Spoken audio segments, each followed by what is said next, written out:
Hello, everyone.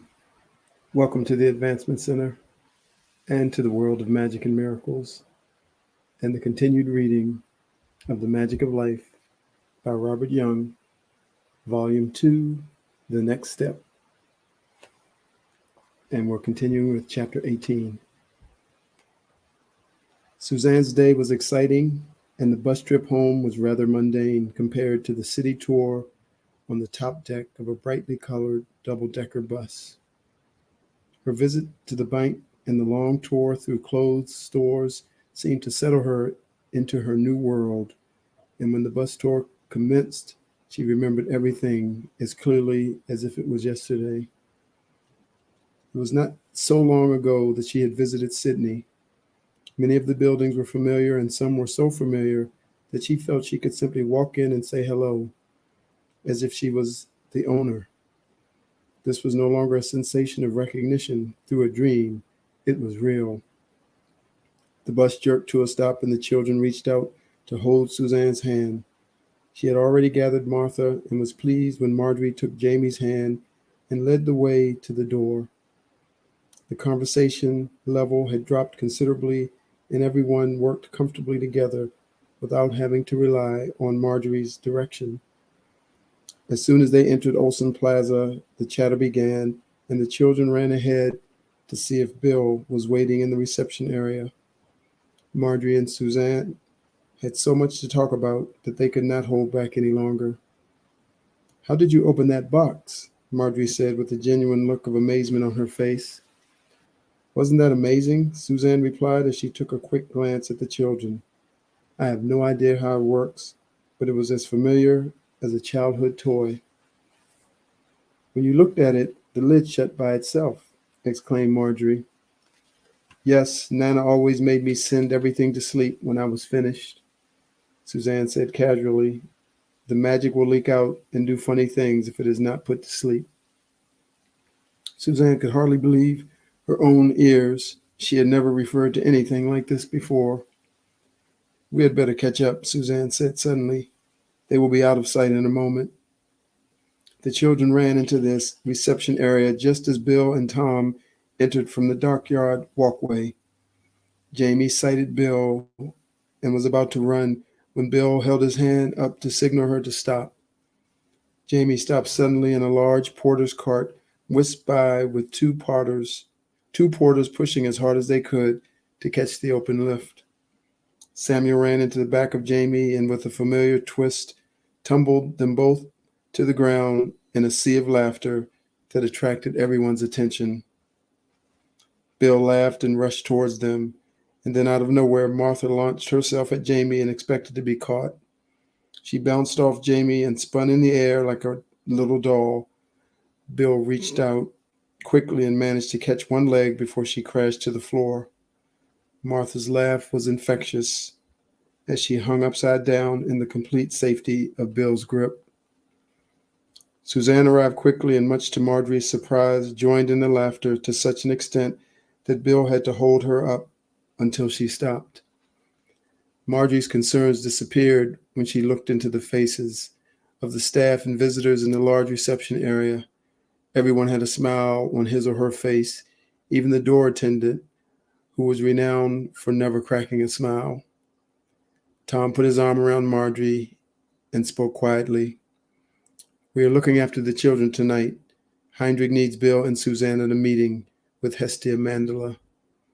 "That sounds nice," replied Marjorie. "Does Suzanne know?" Tom looked up and tipped his head sideways towards Suzanne and Bill. Marjorie looked at Suzanne just in time to see the glimmer of disappointment in her eyes. "I think she does now," said Tom slowly. Suzanne walked over to Tom and Marjorie. "Is it okay?" she said sincerely. "We have so much to talk about. The water taxi is waiting." "You go," Marjorie said as she threw her arms around Suzanne. "We will catch up when you get home." Bill had already prepared the children and was sure that Tom would be able to find a special story just like the one Bill had promised them. The night was cool and clear, and the noise of the taxi was all that could be heard in the silence of the evening. Sydney almost closed down of an evening as the mass of people returned home from work and then came alive again as the nightlife of the city began. Bill sat close to Suzanne as the taxi sped across the water and under the massive harbor bridge. As they entered the rocks area, the radio burst into life and announced their arrival at their destination. Within a few minutes, they had disembarked and were met by a security guard who led them to the waiting limousine. Willie and John had arrived only moments before and were excited to see Bill and Suzanne. After a couple of moments, John took the phone from his ear and said, "Heinrich and Fred are on their way. How was your day? I can't wait to see what you have both been up to." The door of the international terminal slid open, and Heinrich and Fred appeared as if waiting for a lift. Heinrich moved first with a positive step into the dimming light of the day. Fred followed a short distance behind and looked around quickly to see where the limousine was parked. "This way, Heinrich," Fred offered quickly, and they both turned in unison and walked towards the small group waiting near the limousine. "Good evening, everyone," Heinrich offered as he approached the group. "Thanks for coming. I am sure we will have an inspiring night." The street lights flickered and switched on as if in response to Heinrich's words. He looked up and raised his eyebrows in acknowledgement. Everyone laughed and followed Fred as he opened the doors and ushered everyone to an appropriate seat. The trip to the Hilton took only a few minutes. The reception area was large and brilliant with lights coming from all directions. As the car stopped, an attendant arrived at each door and with practiced precision opened all doors at exactly the same time. Heinrich stepped out first, and a well-dressed man stepped forward. "Mr. Smithers, Mr. Mandela awaits you in his suite." Heinrich immediately took up his position and ignored what was happening with the remainder of the group. They both walked through the main door into the reception area and disappeared into a private elevator. Fred understood immediately and gathered everyone in the reception to await instructions. Within a minute, the same well-dressed man appeared at the elevator and signaled Fred to bring everyone to the elevator. As the door closed, the well-dressed man spoke with a slight tone of a French accent. "Welcome to Mr. Mandela's private suite. My name is Leon. I am here to make sure everything is to your satisfaction. We are heading for the pre-dinner lounge where you can relax and help yourself to whatever you need. Mr. Mandela and Mr. Smithers will join you shortly." The lift stopped just as Leon finished his well-prepared delivery, and the doors opened as if they were choreographed to do so. "Good evening," said Hestia Mandela as Heinrich entered the room. "Good evening," replied Heinrich with a sense of joy and excitement that Hestia never expected.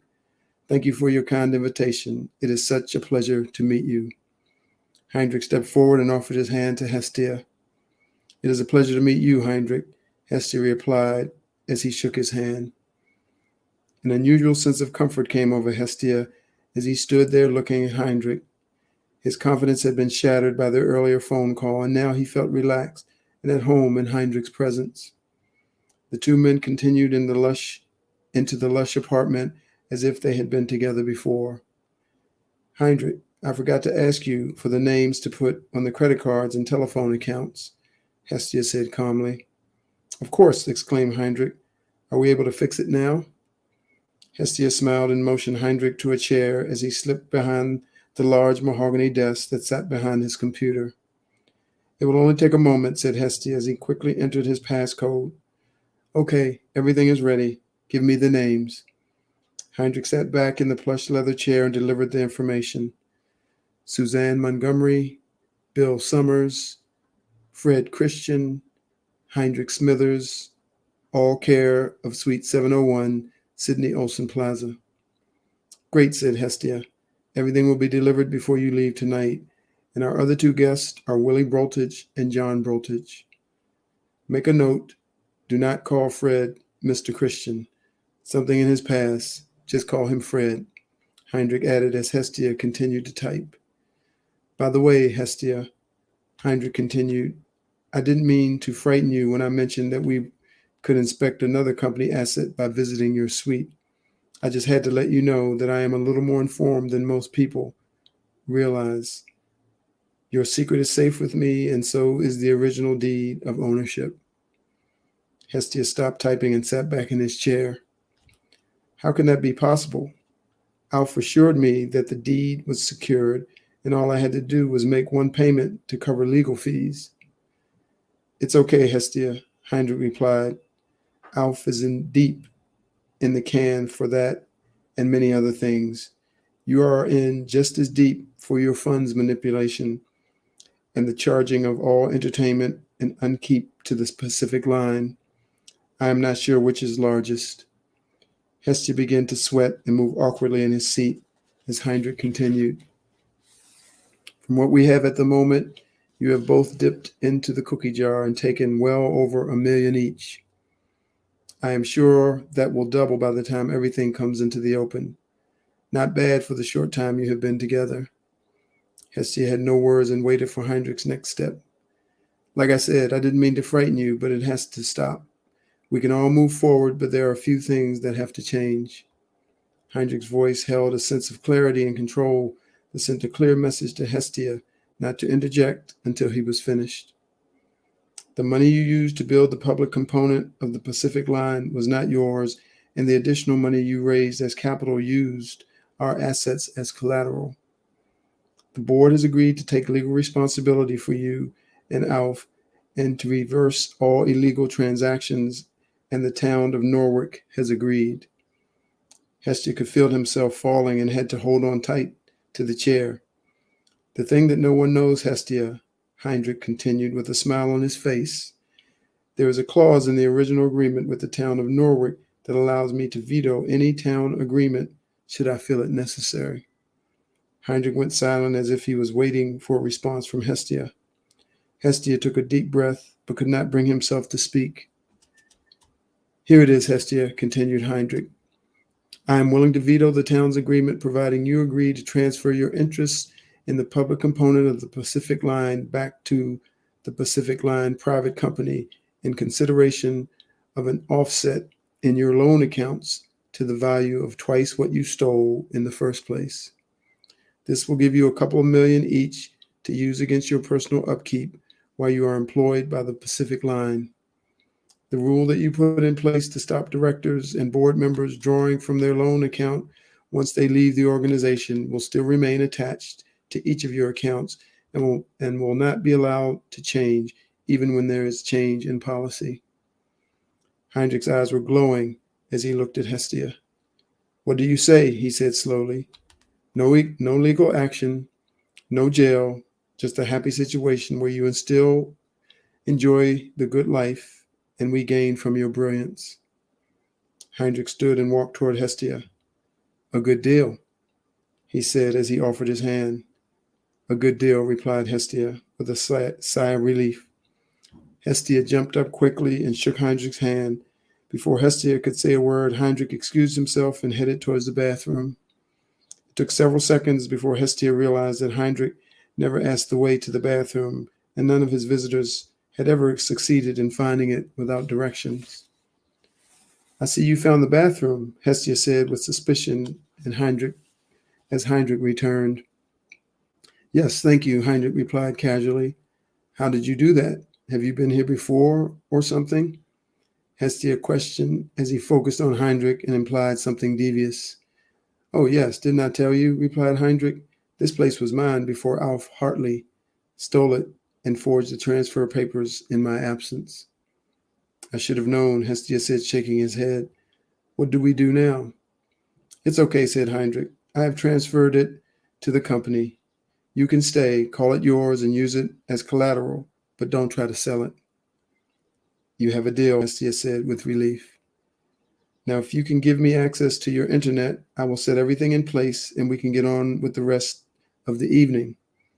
You can invite Alf if you like. It will be good for him to meet everyone and deliver the credit cards personally.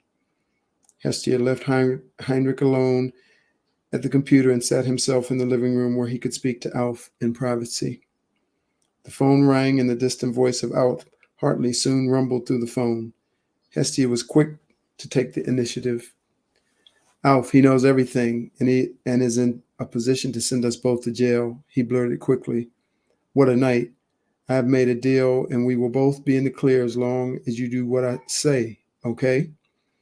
Hestia waited for Alf to answer. He had Alf where he wanted him and was not going to let him off the hook until he paid dearly for the lies that he had told. Okay, I knew he had us. What do I have to do? Alf, you have to act as if nothing is wrong and be a perfect host.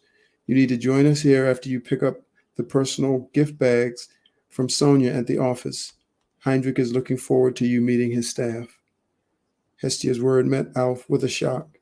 He had never worked for Hestia, even though he was supposed to answer to him. Now Hestia was telling him what to do. Alf responded quickly. Go to hell, Hestia. Get another errand boy. I am not going anywhere. Hestia cut in before he could say any more. Okay, go to jail if you want to. I have my agreement, but yours is not settled. All you have to do is be nice, and he won't screw you. Get out of line, and I assure you that he will not hesitate. Who did you say had the gift bags?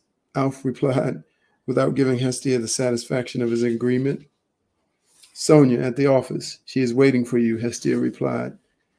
Alf let out a string of expletives as he hung up the phone. Hestia had arranged for him to pick up this stuff before even asking him. Hestia quickly sent a text to Sonia and laughed at the reaction he felt from Alf as he added, She is waiting for you. Heinrich entered the room just as Hestia completed the text. Everything is set with the legal people. We will have the details at midday tomorrow, said Heinrich. How did you go with Alf? Hestia smiled and headed towards the door. Alf's okay. He will be himself again in a few minutes. He will join us after he picks up the phones and cards from the office. Let's join the others. The lift door opened and Hestia held it back to allow Heinrich to enter. 13, I presume, said Heinrich as he stood in front of the control panel. The 13th floor was reserved for private functions and was only accessible from private suites or by valet key issued to the staff. Hestia nodded and Heinrich pressed a button and sent them on their way. Both men enjoyed the movement of the lift, and as it came to a stop, they both snapped into a different mode, ready to join the guests who had been waiting patiently for their arrival. Good evening, gentlemen, came Leon's voice as the elevator doors slid open. Your guests await you. Please take a drink on the way in. A waitress will take your orders as soon as you are ready. Heinrich entered the room and all eyes were in his direction. His immediate welcoming smile relieved any tension that had been growing since their arrival. As Hestia entered, Heinrich stepped to one side. Ladies and gentlemen, may I present your host, Hestia Mandela. Hestia flushed a little and waved to everyone as each person welcomed him from a distance with a wave or hi, Hestia. Heinrich took Hestia by the arm and led him to the reception lounge where Suzanne and Bill were sitting. The view from the observation deck that was directly in front of Suzanne and Bill took Heinrich to another place and time. As he approached, Suzanne detected the interference and quickly interjected. Hello, Heinrich. Hello, Hestia. I have heard a lot about you. Thank you for your generous invitation. Suzanne's voice was calm and soothing as she took over the scene by standing and shaking hands with Hestia. I am not sure of my total involvement at this stage, but please let me introduce you to everyone. As she turned to Bill, she maneuvered herself so that Hestia would not see her hand signal behind his back and quickly signaled Heinrich to stop and sit down. Bill understood immediately and stood to meet Hestia. They shook hands, then walked with Suzanne to introduce Willie and John. Heinrich smiled as he sat quietly and allowed himself to drift off. Simeon's words came clearly. Heinrich, you have done well, but there is no time for you to complete your inspections. Put everything in place tonight and spend one more day meeting with people to close all your deals. It is time to open the door to Suzanne's world. Heinrich quickly looked around. Everything was in order and no one had noticed his remoteness. He focused on Simeon once again and the conversation continued as if nothing had disturbed it. Suzanne will discover the opening to the salamander suite tonight when she arrives home.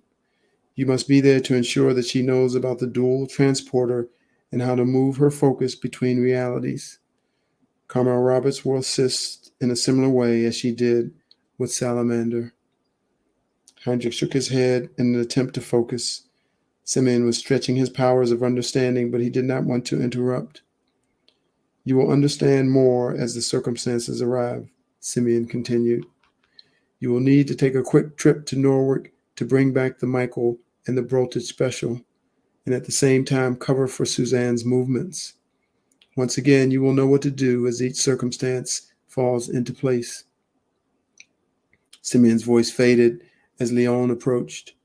Excuse me, sir, said Leon with a respectful tone. The table is ready for you to be seated. Heinrich looked up, and the world came back into focus. Suzanne looked his way and smiled as she stood beside Bill, waiting to be seated. Thank you, Leon, Heinrich replied with the same tone. I think I must have drifted off. Leon led the way to the table as soon as they arrived. Leon invited everyone to be seated. The conversation was electric. There had been sufficient time for each person to catch a little about the interaction between Hestia and Heinrich, and now the floor was open for question time. Heinrich was relaxed and open to all sorts of questions from everyone, but Hestia was reserved and protective of his secrets. Suzanne could see that Heinrich was ready to reveal everything about Hestia, but for some reason, he had allowed Hestia's diversions. She focused for a moment, and then it became clear. She sat back and smiled as she saw Leon head for the elevator. Alfred Hartley arrived at reception and asked for Hestia Mandela. The attendant immediately contacted Leon. We have a delivery for Mr. Mandela, he stated quickly. I am not any damn delivery boy, shouted Alf. I am a guest. The attendant apologized and ushered Alf to the private lift. As they arrived at the lift door opened, and there stood Leon in his perfect attire with a perfect smile of welcome and respect. Alf relaxed and enjoyed listening to Leon's welcome that finished just as the lift stopped and completed with the harmonious opening of the lift doors. Leon quickly exited the lift and held the doors open as Alf entered the room. Ladies and gentlemen, may I present Mr. Alfred Hartley? Leon's words echoed through the room. Heinrich was first to his feet, and he quickly walked towards Alf to offer his hand. Hello, Heinrich, Alf said with some reserve. Long time no see. Thought you were dead. No such luck, replied Heinrich. I am like your worst nightmare. Don't I know it, Alf replied as he shook Heinrich's hand. Good to see you. I see you are old friends, said Hestia. Here, let me take those welcome packs from you. Alf stepped back a little and swung his arm full of Pacific Line personalized carry bags away from the reach of Hestia. I am the delivery boy. Let me finish my delivery. Hestia looked daggers at Alf as he felt the defiance and watched him walk towards Suzanne. Suzanne Montgomery, I presume, Alf said smoothly as he handed Suzanne a personally embroidered carry bag. Welcome to the Pacific Line. Alf then turned to Bill and offered his hand with a look of inquiry that Bill read immediately. Bill Summers, Bill offered quickly. Pleased to meet you, Bill. Welcome to the Pacific Line, Alf replied as he sorted through the bags to select the correct one for Bill. Alf looked across the table, then sorted through the bags. Here you are, Willie, he said as he swung 2 bags across the table. Willie looked at the names and handed one to John. It felt like Christmas. This is yours, Heinrich, Alf said as he swung around to Heinrich, who had been watching from behind. And last but not least, Fred. Alf walked to the other end of the table and shook hands with Fred. There seemed to be a familiarity between Fred and Alf, but neither indicated that they knew the other. So let's eat, said Alf in his overbearing voice. I am starving. Leon reacted immediately and waved his hand with authority. The serving staff appeared from nowhere, and within a minute, everyone was seated with a serviette on their lap and a wine of their selection. May I suggest a toast? Heinrich directed to Hestia. Please do, said Hestia as he leaned forward and took up his glass. Heinrich stood, slowly lifted his glass, and elevated it in front of everyone. As he saw their response, he delivered what he had waited for all night. To the New Look Pacific Line Consortium, may we improve and prosper in the openness of our new friendship. In unison, everyone repeated, the Pacific Line Consortium, and drank to seal the opening of friendship that felt perfect to everyone. The meal was perfect, and it wasn't long before Heinrich broke the secrecy between Hestia and Alf and revealed to everyone not only their history, but his own. Heinrich's knowledge was beyond everyone's belief, and his ability to quote exact numbers in transactions that took place 10 years ago amazed everyone. Alf became quiet as he listened to Heinrich.